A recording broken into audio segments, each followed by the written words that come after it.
ప్రస్తుతం నర్సాపురం నియోజకవర్గంలో పరిస్థితి ఏ విధంగా ఉంది? తుఫాను తీరం దాటిందని భావిస్తున్నారు. ఏదైతే ఇక తుఫానుకి సంబంధించి గత 2-3 రోజుల నుంచి కూడా గౌరవ ముఖ్యమంత్రి చంద్రబాబు నాయుడు గారు ఎప్పటికప్పుడు అన్ని శాఖలను కూడా అటు ఇరిగేషన్ కానీ, ఇటు ఏదైతే రెవెన్యూ కానీ, పోలీసు కానీ, డిజాస్టర్ మేనేజ్మెంట్ కానీ, ఇట్లా అన్ని శాఖల్ని కూడా సమన్వయం చేస్తూ ముందుగానే ప్రికాషన్స్ తీసుకున్నాం. కాబట్టి ఇప్పటి వరకు చాలా వరకు ఆస్తి నష్టం జరగకుండా పరిస్థితులు. ఎందుకు చెప్తున్నానంటే ఈ మాట, ఏదైతే ఇప్పుడు రిజర్వాయర్స్ ఏవైతే ఉన్నాయో, అంటే ఇటు బ్యారేజీలు కానీ ప్రాజెక్టులు కానీ ఏవైతే ఉన్నాయో, ఎంత ఇన్ఫ్లో వస్తుంది, ఎంత అవుట్ఫ్లో వస్తుంది, అది క్యాలిక్యులేట్ చేసుకుని క్వశ్చన్ పెట్టుకున్నాం ప్రతి ప్రాజెక్టుకి. అదేవిధంగా ఏదైతే రిజర్వాయర్స్ వాటిని కూడా ముందు నుంచి కూడా 3-4 డేస్ నుంచి కొంత వాటర్ని అవుట్ఫ్లో ఇచ్చి అక్కడ కూడా క్వశ్చన్స్ తీసుకున్నాం. ఎందుకంటే మొన్నటిదాకా ఈ యొక్క జలాశయాలన్నీ కూడా నిండు కుండల్లాగా పెట్టుకున్నాం. ఎందుకంటే రాబోయేటువంటి కాలం అంతా కూడా మళ్ళీ వాటర్ కేర్సిటీ ఉంటుందని ఉద్దేశం. దాన్ని అన్నింటిని కూడా మళ్ళీ కరెక్ట్ చేసుకుని, అదేవిధంగా మైనర్ ట్యాంక్స్, ఎందుకంటే ఒక చెరువుకి గండి పడితే గొలుసు చెరువులు వరుసగా గండి పడతాయి, అవి కూడా వీక్ బండ్స్ ఏవైతే ఉన్నాయో అవన్నీ కూడా శాండ్ బ్యాగ్స్ రెడీ చేసుకుని వాటిని కూడా, అంటే ఇట్లా ఇరిగేషన్ డిపార్ట్మెంట్, ఇట్లా ఎవ్రీ డిపార్ట్మెంట్ని ఆయన మానిటరింగ్ చేశారు. కాబట్టి ఇప్పటి వరకు పెద్దగా ఆస్తి నష్టం జరగకుండా కొంతమేర నిలుపుదల చేయగలిగాం. అదేవిధంగా ఏదైతే ప్రాణ నష్టం కూడా జరగకూడదు అని చంద్రబాబు నాయుడు గారి ఆలోచన ఏదైతే ఉందో దానికి అనుగుణంగా ఎక్కడైతే మట్టి ఇల్లులు కానీ, తాటాకి ఇల్లులు కానీ ఏవైతే ఉన్నాయో వాటన్నింటినీ కూడా ముందుగానే పునరావాస కేంద్రాలకి ప్రతి ప్రాంతంలోనూ కూడా తరలించడం జరిగింది. నారా లోకేష్ బాబు గారు కూడా రియల్ టైం గవర్నర్స్లో కూర్చుని ఆయన కూడా ఎప్పటికప్పుడు స్వయంగా ఎమ్మెల్యేలతో కూడా మాట్లాడుతూ ఆయన కూడా డైరెక్షన్ ఇస్తూ ఉన్నారు, గ్రౌండ్లో రిపోర్ట్ తీసుకుంటూ ఉన్నారు. పవన్ కళ్యాణ్ గారు కూడా ఆయన కూడా ఎప్పటికప్పుడు దీన్ని పర్యవేక్షిస్తూ ఆయన కూడా ఒక ధైర్యాన్ని నింపుతున్నటువంటి పరిస్థితి ప్రజలందరికీ కూడా. ఈ రకంగా ఏదైతే పవర్ సమస్య మేజర్గా విద్యుత్తుకి అంతరాయం ఉంది కాబట్టి ఈరోజు పునరావాస కేంద్రాలు కూడా ఎక్కడికక్కడ మేము జనరేటర్స్ని కూడా మేము ఆల్టర్నేటివ్గా పెట్టుకుని ఉపయోగించుకుంటూ ఉన్నాం. దానికి డీజిల్ ఇవన్నీ కూడా ముందస్తుగానే రిజర్వ్ చేసుకోవడం జరిగింది. అదేవిధంగా రేషన్ కూడా ఏదైతే 1వ తారీఖు నుంచి ఇస్తాం, దాన్ని కూడా ఒక 2-3 డేస్ బిఫోర్ మీరు అవసరమైతే రేషన్ కూడా క్లియర్ చేయండి అన్నాం. దాని ప్రకారం రేషన్ కూడా రేపు ట్రాన్స్పోర్ట్ కూడా ఏమైనా ఇబ్బంది వచ్చినా కూడా మేము ఎక్కడికక్కడ ప్రతి రేషన్ షాపుల్లోనూ కూడా ముందుగానే స్టోర్ చేసుకోవడం కూడా జరిగింది. అదేవిధంగా కొవ్వొత్తులు కూడా ఈవేళ డోర్ టు డోర్, అవసరమైతే ముఖ్యమంత్రి గారు చెప్పారు, డోర్ టు డోర్ మీకు ఎన్ని అవకాశం ఉంటే అన్నీ తెప్పించండి, ఎక్కడ కూడా మనీ గురించి గంటలుగానే ఆలోచించకండి, ఎంత ఖర్చు అయినా పర్వాలేదు కానీ ప్రజలు ఎక్కడ అవస్థలు ఉండకూడదని ఏదైతే ముఖ్యమంత్రి గారు ఇచ్చారో అరంగా ఆయన ఇచ్చినటువంటి ప్రతి డైరెక్షన్ మేము పాటిస్తూ ఉన్నాం.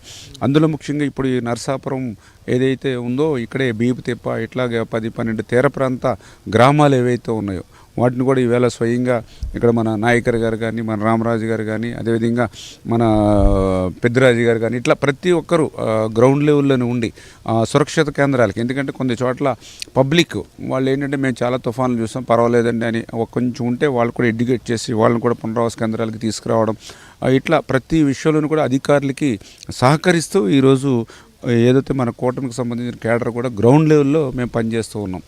సరే, ఈ మోంతా తుఫాను ప్రభావం మన వెస్ట్ గోదావరిలోని ఈ 2 మండలాలపై ఎక్కువగా ఉంటుంది. ఎక్కువగా ఎటువంటి పంట నష్టం ఏర్పడే అవకాశం ఉంది? ఎందుకంటే అక్వా చెరువులు ఎక్కువ ఉన్నాయి, ఉప్పు నీటి చెరువులు ఉన్నాయి ఎక్కువగాను. ఎటువంటి నష్టం ఎక్కువగా ఉంటుంది? అదేవిధంగా ఉద్యానవన పంటలు మామిడికి ప్రసిద్ధం మొగల్తూరు ఉంది. దీనివల్ల ఎంత నష్టం ఉండే అవకాశం ఉంది? అంటే ఇప్పుడు ప్రజెంట్ ఏంటంటే ఎక్కడ కూడా ప్రాణ నష్టం అనేది జరగకుండా దానికి ఫస్ట్ ప్రయారిటీ మేము ఇవ్వడం జరిగింది. అదేవిధంగా నెక్స్ట్ మీరు చెప్పినట్లుగా ఆస్తి నష్టం కూడా జరగకుండా, ఎందుకంటే ఈ సైక్లోన్ తీరం దాటిన తర్వాత లేకపోతే దాటే సమయంలో వచ్చేటువంటి నష్టాన్ని కొంతమేరైనా తగ్గించడానికి ఒక ముందు చూపుగా చంద్రబాబు నాయుడు గారు, ఎందుకంటే గతంలో కూడా ఆయన ఒక హుదూద్ తుఫాన్ని ఎట్లా హ్యాండిల్ చేశారో మీకు తెలుసు, ఒక తిత్లీ తుఫాన్ వస్తే ఎట్లా హ్యాండిల్ చేశారు. మా గోదావరి జిల్లాలో కూడా ఆ రోజు హరికేన్ పెద్ద ఎత్తున 1996లో వస్తే కనీసం రాజమండ్రి అడుగుపెట్టేటువంటి పరిస్థితి లేని టైంలో కూడా చంద్రబాబు నాయుడు గారు రాజమండ్రిలో వారం రోజులుండి మినీ సెక్రటరీ పెట్టి ఇక్కడ పరిస్థితులన్నీ చక్కదిద్దారు. ఆ రకమైనటువంటి ఎక్స్పీరియన్స్ అన్నీ కూడా ఈరోజు ఈ తుఫాన్ని ఎదుర్కోవడానికి మాకు కూడా చాలా ఉపయోగపడ్డాయి. ఎందుకు మాట అంటున్నానంటే ఆయన చాలా క్లియర్గా 2-3 డేస్ బ్యాక్ ఇన్స్ట్రక్షన్స్, రిజర్వాయర్స్ కానీ, ప్రాజెక్ట్స్ కానీ, చెరువులు కానీ ముందుగానే క్వశ్చన్ పెట్టుకోవడం, అదేవిధంగా కెనాల్స్ కానీ, డ్రైన్స్ కానీ ఏవైతే ఉన్నాయో వాటర్ ఫ్రీ ఫ్లో అయ్యేటువంటి విధంగా ఎక్కడైనా అడ్డంకులు ఉంటే వాటిని తొలగించేటువంటి ఏర్పాటు చేయడం.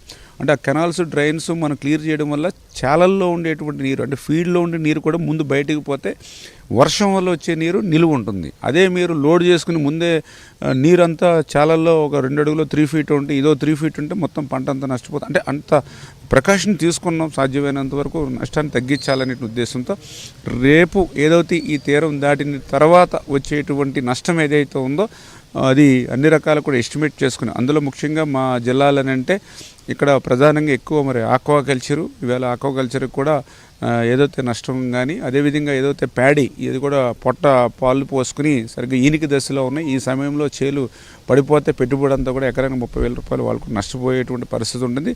అదేవిధంగా ఏదైతే కొబ్బరి కూడా మాకు కొద్దిగా ప్రధాన ఆదాయం, అవి కూడా చాలా చోట్ల చెట్లు పడిపోయినటువంటి పరిస్థితి ఉంది. ఇట్లా ఏదైతే ప్రధాన పంటలు ఏవైతే ఉన్నాయో వీటన్నిటిని కూడా నష్టాన్ని కూడా అంచనా వేసుకుని, ఇప్పుడు అచ్చెన్నాయుడు గారు కూడా ఆయన కూడా వ్యవసాయ శాఖ మంత్రి, ఆయన కూడా ఫీల్డ్లోనే ఉన్నారు కోనసీమ జిల్లాలో. ఇట్లా ప్రతి మంత్రి కూడా ఈవేళ ఫీల్డ్లో ఉండి ఎప్పటికప్పుడు ఇన్ఛార్జి మంత్రి, ఇప్పుడు గొట్టిపాటి రవికుమార్ గారు ఆయన కూడా ఇప్పుడు వెస్ట్ గోదావరి ఇన్ఛార్జి మంత్రి, ఆయన కూడా భీమవరంలో కలెక్టరేట్ దగ్గర కూర్చున్నారు. మన కేంద్ర మంత్రి వర్మ గారు ఆయన కలెక్టరేట్లో ఉన్నారు.